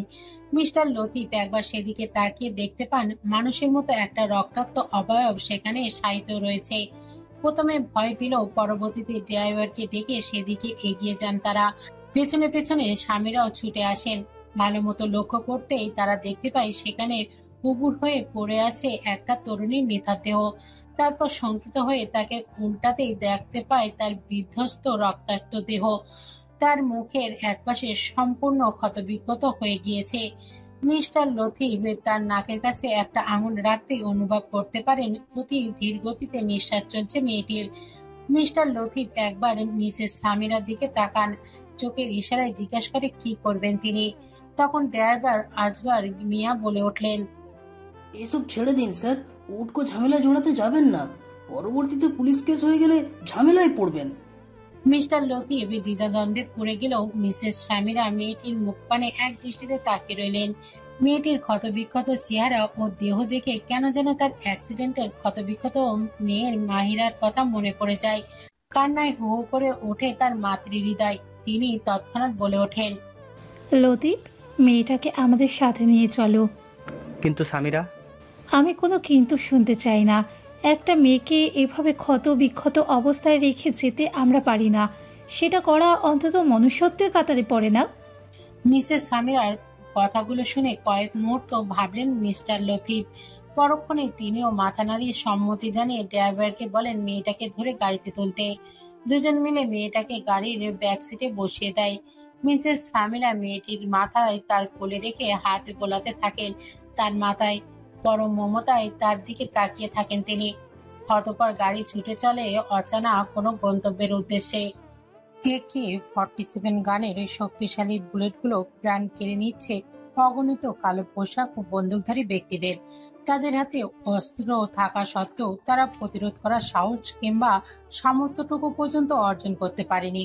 একজন পরাক্রমশালী, দুঃসাহসী ও ভয়ঙ্কর মানবের অপরিসীম ক্রোধের রোশনালে পড়ে লোকগুলো শয়ে শয়ে বিস্তৃত প্যালেসের আনাচে কানাচে সহ ড্রয়িং রুমের ফ্লোরে ছিটকে পড়েছে। কেউ দোতলা বারান্দা থেকে ছিটকে পড়েছে, তো কেউ কেউ নিচ থেকে বুলেটের আঘাতে প্রাণ হারাচ্ছে। রক্ত গঙ্গা বয়ে যাচ্ছে সমস্ত প্যালেস জুড়ে। তবুও হিতাহিত জ্ঞানশূন্য বিভীষিকাময় দানবটির সেদিকে বিন্দুমাত্র ভ্রুক্ষেপ নেই। কিছুতেই তার ক্রোধের অনল শান্ত হচ্ছে না। শখানেকের উপরে মানুষও মরলেও তার দুই হাত যেন আরো রক্ত ঝরানোর জন্য উন্মাদ হয়ে রয়েছে। পরিশেষে দোতলা সিঁড়ি বেয়ে নিচে নেমে আর কাউকে খুঁজে না পেয়ে ভয়ঙ্কর এক বিকট গর্জন তুলে চিৎকার করে উঠল পরাশক্তি অধিকারী মানবটি। প্যারিসের বিকট চিৎকারে রুম থেকে ছুটে বেরিয়ে এলেন রেজওয়ান খান। তার সাথে সাথে কয়েকজন ফিমেল স্টাফও ছুটে এলো। সাউন্ড প্রুফ রুম ছিল বিধায় এতক্ষণ যাবত গোলাগুলির শব্দ তাদের কানে পৌঁছায়নি। কিন্তু পরক্ষণে রেজওয়ান খান বাইরে বেরিয়ে আসতেই প্যারিসের আকাশ বাতাস কাঁপিয়ে তোলা চিৎকার তার অন্তরাত্মা যেন কাঁপন ধরিয়ে দেয়। রেজওয়ান খানের পিছু পিছু ছুটে আসেন ফারানো। সে তাকে খোঁজার চক্করে দিনরাত এক করে ফেলেছে সে। সমগ্র ঢাকা তন্ন তন্ন করে খুঁজেও তার অস্তিত্ব পর্যন্ত খুঁজে পায়নি সে এবং গার্ডরা। ঠিক সেই মুহূর্ত খোঁজাখুঁজি করে ফিরে ক্লান্ত হয়ে প্যালেসে এসেছিল ফারহান। তখনই অ্যারিসের এহেন চিৎকার তার কানে ভেসে আসে। তবে তার ভয়ঙ্কর রুদ্রমূর্তি দেখে আর প্যালেসের সমগ্র অবস্থা পর্যবেক্ষণ করে রেজওয়ান খান এবং সে কেউই তার কাছে যাওয়ার সাহস পেল না। অপারেশন টানা 2 দিন পর অ্যারিসের জ্ঞান ফিরে আসে। জ্ঞান ফেরার পর মুহূর্তেই সে শ্বেতাকে পাগলের মতো খুঁজতে থাকে। যখন কেউ তার ব্যাপারে কোনো কথা বলছিল না, তখন নিজের অসুস্থ অবস্থায় বিন্দুমাত্র পরোয়া না করে অ্যারিস পুরো হসপিটাল জুড়ে হুলুস্থুলুস কাণ্ড বাঁধিয়ে দেয়। যেই তার সামনে পড়ছিল তাকে তার তীব্র ক্রোধারসের শিকার হতে হয়েছিল। নিজেকে ক্ষতবিক্ষত করার পাশাপাশি পুরো হসপিটাল জুড়ে তুলকালাম কাণ্ড বাঁধিয়ে দেয় অ্যারিস। ফলশ্রুতিতে তার আরও 2-1 সপ্তাহ পরে ডিসচার্জ হওয়ার কথা হলেও কেউ তাকে আটকে রাখার দুঃসাহস করে উঠতে পারেনি। দুর্বলার আঘাতের জর্জরিত শরীর নিয়েই সে প্যালেসে ফিরে আসে।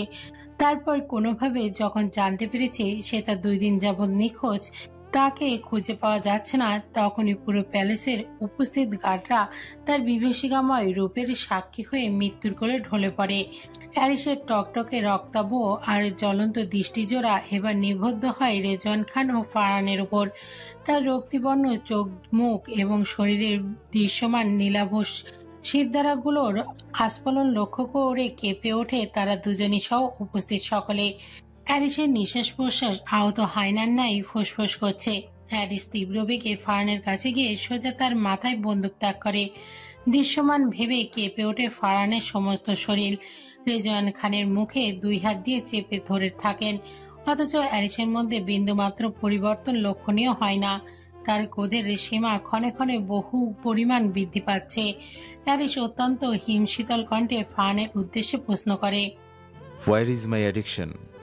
ফারহান কয়েকটা শুকনো ঢোক গিলে দরদর করে তার মুখমণ্ডল এবং শরীর বেয়ে ঘাম ঝরতে থাকে। অ্যারিস দ্বিগুণ উত্তেজনায় আবারও চিৎকার করে বলে ওঠে, tell me where is my addiction, damn it! অ্যারিসের রাম ধমক এবারে নিজেকে কোনো রকম ভাবে ধাতস্থ করে ফারহান আমতা আমতা করে বলে ওঠে, আসলে স্যার, ম্যাম। অ্যারিস ফারহানের চিবুক শক্তভাবে চেপে ধরে তার কপালে আরো দৃঢ়ভাবে বন্দুক ঠেকে হিসিস স্বরে বলতে থাকে, আমার একটিমাত্র ভুল আমাকে নিশ্চিত মৃত্যুর মুখে ঠেলে দিয়েছিল। আমার স্ত্রী আর অনাগত সন্তানের জীবন হুমকিতে ফেলেছিল। সেই ভুলের মাসুল দিতে গিয়ে আমি যখন মৃত্যুশয্যায় শায়িত ছিলাম, তখন তোমার উচিত ছিল তাদেরকে প্রোটেকশন দেওয়া, আমার অনুপস্থিতিতে তাদেরকে আগলে রাখা। তোমাকে আমি অ্যাসিস্ট্যান্ট কম আমার ভাই আর বিশ্বস্ত সহচর বেশি ভেবেছিলাম, অথচ সেই তুমি আমার দায়িত্ব পালন করতে ব্যর্থ হলে। এই ব্যর্থতার দায় কিভাবে পূরণ করতে চাও তুমি? ফারহান মাথা নিচু করে নিল। বহু বছর পর তার চোখ দুটো অশ্রুনাক্ত টলমল করে উঠল। প্রবল আত্মগ্লানি আর অনুশোচনায় দ্বিগুণভাবে বিষিয়ে গেল তার সমস্ত মন। অ্যারিসের চোখে চোখ মেলাতে পারল না সে। মনে মনে স্থির করলো এই ব্যর্থতার জন্য অ্যারিস তাকে যে শাস্তি দিবে সে মাথা পেতে নিবে। তাই মৃত্যুর জন্য চোখ দুটো বন্ধ করে প্রস্তুত হয়ে গেল সে। কিছুক্ষণের মধ্যেই ঝনঝন করে কিছু একটা ভেঙে পড়ার বিকট আওয়াজ হলো। ফারহান চোখ মেলে তাকাতেই দেখতে পেল ওপরের সিলিং এর বিশাল বড় এক দামি ঝাড়বাতি মেঝেতে পড়ে ভেঙে একদম গুড়িয়ে গেছে। হ্যারিসের ডান হাতে বন্দুক সহ সেদিকে উত্তোলন করা। ফারহানের ভাগের গুলিটা অবশেষে সেখানে গিয়ে পতিত হলো। ফারহান অবাক হয়ে সেদিকে তাকিয়ে রইল আর রেজওয়ান খান মুখে আঁচল গুজে কাঁদতে লাগলেন। হ্যারি ঝাড়বাতি সেই কাচের টুকরোগুলো ওর কাছে গিয়ে হাঁটু ভেঙে বসলো। তারপর সেই কাচের টুকরোগুলো নিজের 2 হাতের মাঝে নিয়ে পিষতে লাগলো। মুহূর্তেই রক্তে রঞ্জিত হয়ে উঠল তার 2 হাতের তালু। রেজওয়ান খান অ্যারিসের দিকে দ্রুত এগিয়ে গিয়ে তার 2 হাত ধরে ফেলে কাতর স্বরে বলতে লাগলেন, এসব কি পাগলামি শুরু করেছো দাদু ভাই? আর কত কষ্ট দিবে নিজেকে? হ্যারিস হাত দুটো ঝটকা দিয়ে ছাড়িয়ে দিয়ে বন্দুক নিয়ে এবারে সোজা নিজের বাঁ হাতে শুট করে দিল। রেজওয়ান খান একটা চিৎকার করে শাড়ির আঁচল দিয়ে তার হাতটা চেপে ধরলেন। হ্যারিস প্রচন্ড এক আর্তনাদে ভরা কণ্ঠে বলতে লাগলো, ব্যর্থ স্বামী আমি, ব্যর্থ বাবা আমি, যে নিজের স্ত্রী সন্তানকে নিরাপত্তা দিতে পারল না। কি লাভ হলো এই বিশাল সাম্রাজ্য গড়ে তুলে, যেখানে নিজের প্রিয় মানুষগুলোকেই আগলে রাখতে পারলাম না? কি লাভ হলো এত ক্ষমতার লোকবল রেখে? যেখানে নিজের অস্তিত্বের অংশদেরকেই বিপদ থেকে রক্ষা করতে পারলাম না। হ্যারিসের আহাজারি এবার তীব্র পদের রূপ নিল। উদ্ভ্রান্তের মতো হয়ে গিয়ে ড্রয়িং রুমের সকল জিনিস ভাঙতে লাগলো সে। এক বিকট গর্জনে প্রকম্পিত হতে লাগলো গোটা প্যালেস। এতটা ভয়ঙ্কর আর নিয়ন্ত্রণহীন হয়ে পড়েছে সে যে উপস্থিতি কেউই তার সামনে দাঁড়ানোর সাহস পাচ্ছে না। অবশিষ্ট গার্ড এবং স্টাফরা প্রচন্ড ভয়ার্ত দৃষ্টিতে তার দিকে তাকিয়ে রয়েছে। অ্যারিস মাই সন। খুবই সুপরিচিত এক স্নেহার্ত ও কোমল নারীর কণ্ঠে এমন আদুরে সম্ভাষণে মুহূর্তে স্থির হয়ে গেল অ্যারিস। তবে পেছনে ফিরে তাকালো না সে, সেভাবে স্থির হয়ে দাঁড়িয়ে রইল, যেন গভীর কিছু বিশ্লেষণের কাজে ব্যস্ততা সুচতুর অথচ উদ্ভ্রান্ত মস্তিষ্ক। রেজন খান স্তব্ধ হয়ে সেই বয়স্কা নারীর পানে তাকিয়ে রইলেন। তিনি যেন বিশ্বাস করতে পারছেন না এই নারীর উপস্থিতি। হারান সহ বাকিরা তাকে চিনতে না পারায় ফ্যাল করে তার দিকে তাকিয়ে রইল। প্যারিস ধীর গতিতে সামনের দিকে ঘুরে তাকালো। তার সামনে থাকা মধ্যবয়স্ক অথচ আভিজাত্যের পরিপূর্ণ শৌখিন নারীটিকে চিনতে তার একটুও বেশি বেগ পেতে হলো না।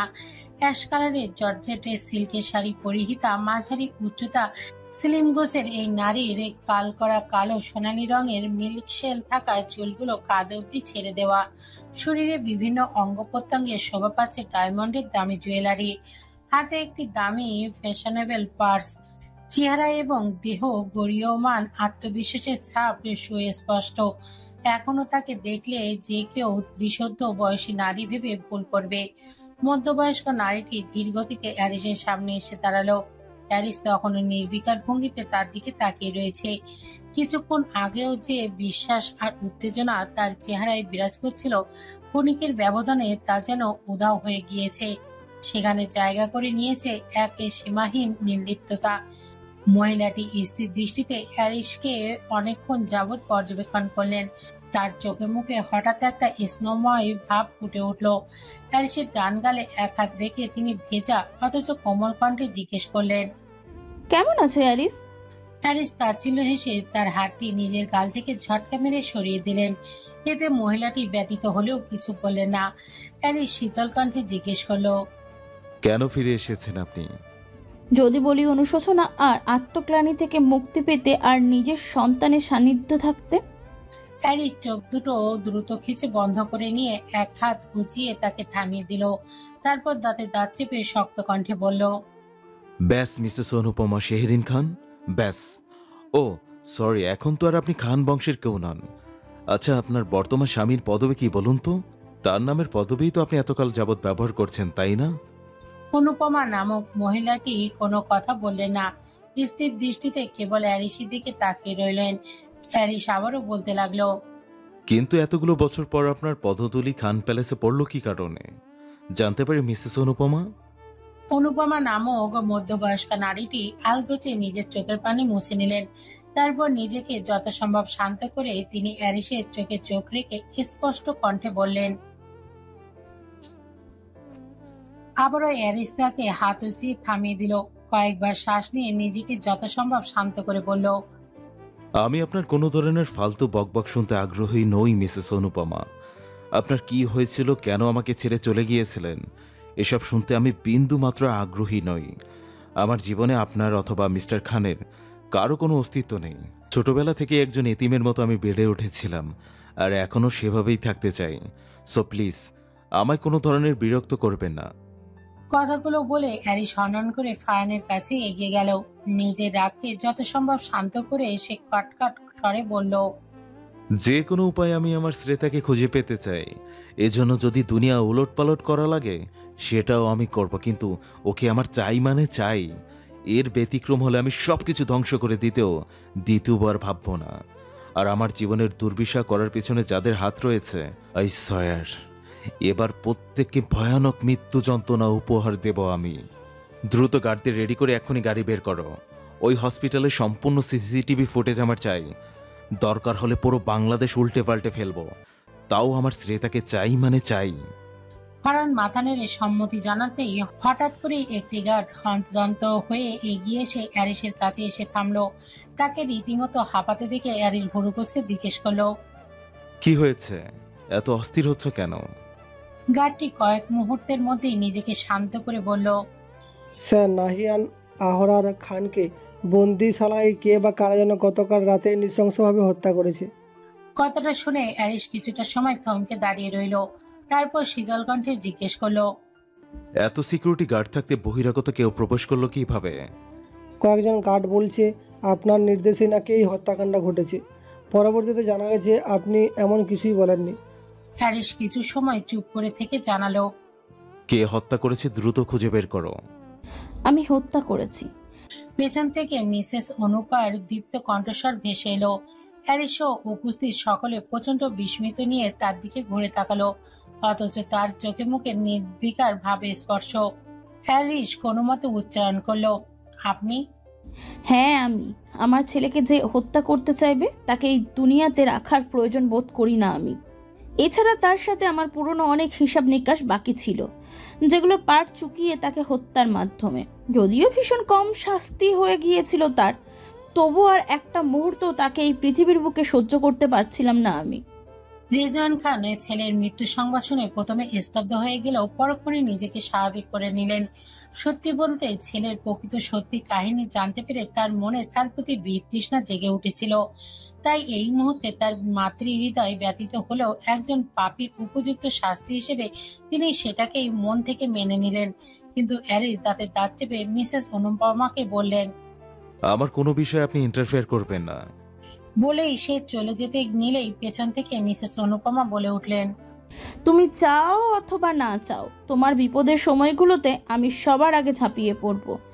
এটাকে তুমি অনুশোচনা অথবা মাতৃত্বের টান, যে কোনো একটা নাম দিতে পারো। সেটাতে পুরো বাড়ি যেন শোকের মাতল চলছে। প্রতিটা মানুষের হৃদয় ভেঙে চুরে বিধ্বস্ত। কাছের মানুষদের হারিয়ে সকলে দিশেহারা হয়ে পড়েছে। একটা তীব্র সংকলময় পরিস্থিতি পার করেছে সবাই। এর কারণ মূলত 2 দিন। সে তার হঠাৎ নিখোঁজ হয়ে যাওয়া এবং সায়নের ছিন্ন ভিন্ন মরদেহ উদ্ধার। কমলাপুর রেল স্টেশনের রেল লাইনের নিচে ক্ষতবিক্ষত অবস্থায় পাওয়া যায় তার দ্বিখণ্ডিত হয়ে যাওয়া দেহ। মাথার অংশ খুঁজে পাওয়া যায়নি বলে আদতে সেটা হত্যা বলে আর প্রমাণ হয়নি। সেই জন্য আপাত দৃষ্টিতে সেটাকে অ্যাক্সিডেন্ট বলে মনে হলেও সকলের মনে একটা প্রশ্ন রয়ে গেছে, এটা কি আসলে অ্যাক্সিডেন্ট নাকি হত্যা? নিজের রুমে শুভ্রা বিষণ্ণ মুখে জানালা ধরে দাঁড়িয়ে রয়েছে। এই কয়েকদিনে মেয়েটা কেঁদে কেটে চেহারা এবং শরীরের নাজেহাল অবস্থা করে ফেলেছে। সেই সাথে একটা গভীর বিষণ্ণতা জেগে বসেছে তার সর্বাঙ্গ জুড়ে। সে তার নিখোঁজ হয়ে যাওয়া এবং সায়নের মৃত্যুতে সে কেন যেন নিজেকে দোষারোপ করে চলেছে। কারণটা হয়তো এটাই, শেষবার তার সাথেই দুজনের দেখা হয়েছিল। কাঁধে কারোর স্পর্শ পেতেই চমকে পেছনে তাকালো শুভ্রা। দ্রুত চোখের পানি মুছে ফেলল সে। ইভান নিষ্পলক দৃষ্টিতে তার দিকে তাকিয়ে রয়েছে, অথচ তার চেহারা জুড়েও বিষণ্ণতার ছাপ স্পর্শ। ইয়ানি শুভ্রা 2 কাঁধ ধরে আলতো কণ্ঠে জিজ্ঞেস করলো। ইয়ানের কথা শেষ হওয়া মাত্রই শুভ্রা আবারও ডুকরে কেঁদে উঠল। ইয়ানের বুকে ঝাঁপিয়ে পড়ে সে কাঁদতে কাঁদতে বলল, সব দোষ আমার, সব আমার জন্য আমার বোনটা আজ হারিয়ে গেছে। সায়ান ভাইয়ার মৃত্যুর কোলে ঢলে পড়েছে। ইয়ান শুভ্রাকে নিজের বুকের সাথে আরো মিশিয়ে নিয়ে তার মাথায় হাত বোলাতে বোলাতে কোমল কণ্ঠে বলল, কেন নিজেকে এভাবে দোষ দিচ্ছিস শুভ্রা? তোর এতে কোনো দোষ নেই। নিয়তি ওদের ভাগ্যে এমনটা লিখে রেখেছিল। তবে দেখে রাখিস, সেটা ঠিকই আমাদের মধ্যে আবার ফিরে আসবে। শুভ্রা যেন ইয়ানের কথা শুনতেই পেল না। এমন ভাবে বলতে নিজের মনে বিড়বিড় করে বলতে লাগলো, আমার বোনটার সাথে সবসময় এমন হয় কেন ইহান? বলো না কেন হয়?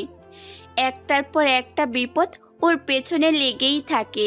ওর ছোট্ট জীবনে কোনো দিন কি ওর সুখের দেখা পাবে না? বলো না।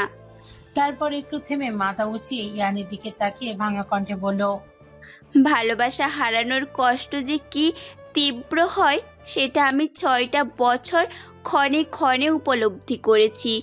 এই একই কষ্ট আমার বোনের জীবনে আবারও ফিরে এসেছে। অ্যারিস ভাইয়া একই রকম করে কষ্ট পাচ্ছে। ওরা কি আর কখনো এক হতে পারবে না? বলো না। ইয়ান শুভ্রার মুখটা নিজের 2 হাতের আঁচড়ায় নিয়ে মৃদু অথচ দৃঢ় স্বরে বলল, সব ঠিক হয়ে যাবে, দেখিস ওরা আবারও এক হয়ে যাবে। আমাদের জীবনেও কখনো এমন ঝড় আসবে না তো ইহান? আমরাও কি কখনো ওদের মতো আলাদা হয়ে যাব? ইয়ান শুভ্রাকে নিজের বুকের মাঝে শক্ত করে চেপে ধরে দৃঢ় কণ্ঠে বলল, না, কখনো না। তোকে আর আমি কখনো আমার থেকে আলাদা হতে দেব না। আমাদের মাঝে কোনো দেওয়াল আমি কখনো আসতে দেব না। তবুও শুভ্রার অবচেতন মনে নিয়তিকে নিয়ে এক তীব্র ভয় ঢুকে গিয়েছে, যে ভয় আপনজন হারানোর বেদনায় জর্জরিত, ভালোবাসা হারানোর ভয়ে প্রবলভাবে উৎকণ্ঠিত। শুভ্রা শক্ত করে তার প্রিয়তম স্বামীকে বুকে জড়িয়ে ধরে রাখে, যেন ছেড়ে দিলেই সে দূরে কোথাও হারিয়ে যাবে। টর্নেটো ওয়েস্টার্ন হসপিটাল, এটি হচ্ছে কানাডার সেরা স্পাইন সার্জারি হসপিটাল। তাছাড়া এটি কানাডার বৃহৎ নিউরো সার্জিক্যাল প্রোগ্রামে আবাসস্থ। উন্নত বিশ্বের অত্যাধুনিক হসপিটালগুলোর তালিকায় এটি বরাবরই শীর্ষে অবস্থান থাকে। এই হসপিটালে একটি ভিআইপি কেবিনে শুভ্র হসপিটাল ড্রেসে পরিহিত অবস্থায় বেডের উপর হাঁটু ভেঙে বসে রয়েছে একটি তরুণী। তার কপাল, মুখমণ্ডল এবং শরীরের বিভিন্ন অংশ জুড়ে এখনো অসংখ্য ব্যান্ডেজ লাগানো। বিশেষ করে মুখের বাঁ পাশটা এখনো বেশ ঘন ব্যান্ডেজের প্রলেপ দেওয়া। হাতের ক্যানেলার মাধ্যমে প্রবেশ করছে সেনাইল। বাদামি চুলগুলো পনিটেল করে ঝুঁটি বাঁধা অবস্থায় রয়েছে, অথচ তার সমগ্র মুখমণ্ডল জুড়ে এক অদ্ভুত নির্ভীকতা স্পষ্টভাবে পরিলক্ষিত, যেন এই জগতের মাঝে তার কোনো অস্তিত্বই নেই। দরজা খুলে ভেতরে প্রবেশ করলেন লতিফ আবরার শেখ এবং সামিরা আবরার শেখ। তাদের হাতে বেশ কিছু খাবারের প্যাকেট। মেয়েটির দিকে এক পলক তাকিয়ে সেগুলো টেবিলে রেখে তারা নির্বিঘ্নে পাশের সোফায় গিয়ে বসলেন। অথচ মেয়েটি তাদের দেখেও কোনো ভ্রুক্ষেপ করল না। 1 মাস হতে চলল তার চেহারায় সার্জারি হয়েছে। প্রেগনেন্ট অবস্থায় মিসক্যারেজ হয়ে যাওয়ায় বেশ ক্রিটিক্যাল কন্ডিশনে পার করেছে সে, কিন্তু উন্নত চিকিৎসা এবং পাওয়ারফুল মেডিসিনের প্রভাবে আগের তুলনায় বেশ ভালো অবস্থায় রয়েছে সে। নদীর কিনারায় মেয়েটিকে খুঁজে পাওয়ার পর অবস্থা খুব বেশি আশঙ্কাজনক হয়ে যাওয়াতে বাংলাদেশের ডাক্তাররা তাকে অ্যাব্রোড নিয়ে যাওয়ার পারমিশন দেয়। তারপর কানাডার টর্নেটো শহরে তাকে নিয়ে এসেছে মিস্টার লতিফ ও মিসেস সামিরা। এরপর দীর্ঘ ট্রিটমেন্টের পর 2 দিন হলো উঠে বসতে পেরেছে মেয়েটি, অথচ কারোর সাথে কোনো ধরনের কথা বলছে না সে। একবারে জিজ্ঞেস করলেও তার নাম পরিচয় তো দূরের কথা, মুখ দিয়ে একটা টু শব্দ বের করতে পারেনি কেউ, যেন জীবন্ত পাথর সে। মিসেস সামিরা ধীরে ধীরে বেডে গিয়ে মেয়েটির পাশে বসলেন। তার মাথায় হাত বুলিয়ে দিয়ে কোমল কণ্ঠে জিজ্ঞেস করলেন, এখন কেমন লাগছে মা? তোমার যে কোনো ধরনের অসুবিধা হলে আমাকে তুমি বলতে পারো। তবুও নির্লিপ্ত থামল মেয়েটির। তখনই কেবিনের ভেতরে ডাক্তার এবং তার সাথে একজন নার্স প্রবেশ করলো। মিসেস সামিরা আবারও সোফায় গিয়ে বসলেন। ডক্টর মেয়েটিকে ভালোভাবে পর্যবেক্ষণ করে সিজার দিয়ে তার মুখের বাঁ পাশের ব্যান্ডেজ কেটে ফেললেন। তারপর নার্সের মাধ্যমে তাকে কিছু মেডিসিন দিয়ে নিজের কিছু ভালো মন্দ কথা বলে বেরিয়ে গেলেন কেবিন থেকে। যাওয়ার আগে অবশ্য মিসেস সামিরা এবং মিস্টার লতিফের সাথেও মেয়েটিকে নিয়ে কিছু কথাবার্তা বলে গেলেন। ডাক্তার চলে যেতেই হঠাৎ করে মেয়েটির কি যেন হলো, সে উত্তেজিত হয়ে বলতে লাগলো, আয়না কোথায়? মেয়েটি হঠাৎ করে খেয়াল করলো তার গলার স্বরও কিছুটা পরিবর্তন এসেছে। আচমকা গলার দুপাশ চেপে ধরল সে। হতবিহ্বল হয়ে গেল তার সমস্ত সত্তা।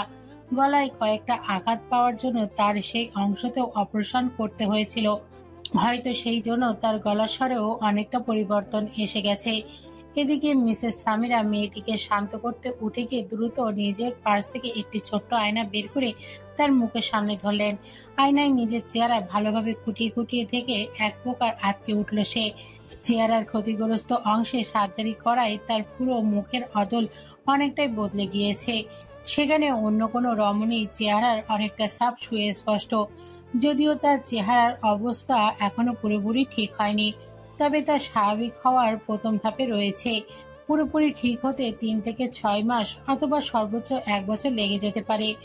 নিজের নতুন ও পরিবর্তিত চেহারা দেখে মুহূর্তেই চিৎকার দিয়ে উঠল মেয়েটি। সে ছটফট করে বলতে লাগলো, এটা কে? মিস্টার লতিফ ও মিসেস সামিরা দুজনেই উদ্বিগ্ন হয়ে গেলেন। মিস্টার লতিফ তার পাশে গিয়ে বসতেই মিসেস সামিরা তাকে বুকে আগলে নিয়ে স্নেহমাখা কণ্ঠে বলতে লাগলেন, তুই আমাদের একমাত্র মেয়ে, মাহিরা শিহরিশ শেখ। এটাই তোর একমাত্র পরিচয়। আমরা তোর বাবা মা। এখন থেকে নিজের পরিচয় নিয়ে আর দ্বিধাদ্বন্দ্বে থাকবি না, বুঝেছিস? মিস্টার লতিফ প্রথমে স্তব্ধ হয়ে গেলেও পরক্ষণে স্ত্রী ও মেয়েটার মুখের দিকে তাকিয়ে বিষয়টা মেনে নিলেন তিনি। তারপর মেয়েটার মাথায় মমতা সহকারে হাত বুলাতে লাগলেন। অথচ মেয়েটি তখনও কাঁদতে কাঁদতে দ্রুত নিজের চোখের জোড়া বন্ধ করে নিল। মুহূর্তেই তার চোখের সামনে স্পষ্টভাবে ভেসে উঠতে লাগলো সেই ভার্সিটি লাইফ থেকে শুরু করে দীর্ঘ 6 বছরের প্রত্যেকটি খুঁটিনাটি ঘটনা। তার জীবন সম্পূর্ণ পরিবর্তন করে দেওয়ায় বিভীষিকাময় ঘটনাগুলো ভাবতেই তার সমস্ত শরীর কেমন ঝটকা দিয়ে প্রকম্পিত হতে লাগলো। তারপর শেষ ঘটনা দুটো মনে পড়তে বিকট চিৎকার করে কাঁদতে লাগলো সে।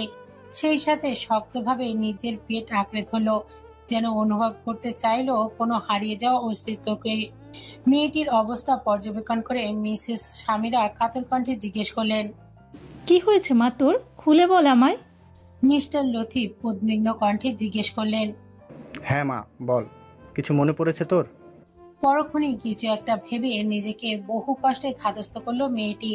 মাথা উঠিয়ে নিজেকে যত সম্ভব শান্ত করে ভেজা অথচ দৃঢ় কণ্ঠে বলল, কি মনে পড়বে আমার? তোমরা না বললে আমি তোমাদের মেয়ে? মিস্টার লতিফ ও মিসেস সামিরা একে অপরের দিকে তাকিয়ে রইল কিছুক্ষণ। তারপর মিসেস সামিরা বললেন, হ্যাঁ তাই তো, তুই তো আমাদের মেয়ে, আমাদের মাহিরা। মাহিরা নামক নতুন পরিচয় পাওয়া মেয়েটি নিজের হৃদয়ের মাঝে বয়ে যাওয়া তুমুল ঘূর্ণিঝড়কে বাহিরে এতটুকু প্রকাশ করতে দিল না। সে মনে মনে ছক কষতে শুরু করেছে নতুন এক খেলার, যেটা শুরুটা সে না করলেও শেষটা সেই করবে বলে দৃঢ় প্রতিজ্ঞাবদ্ধ হলো।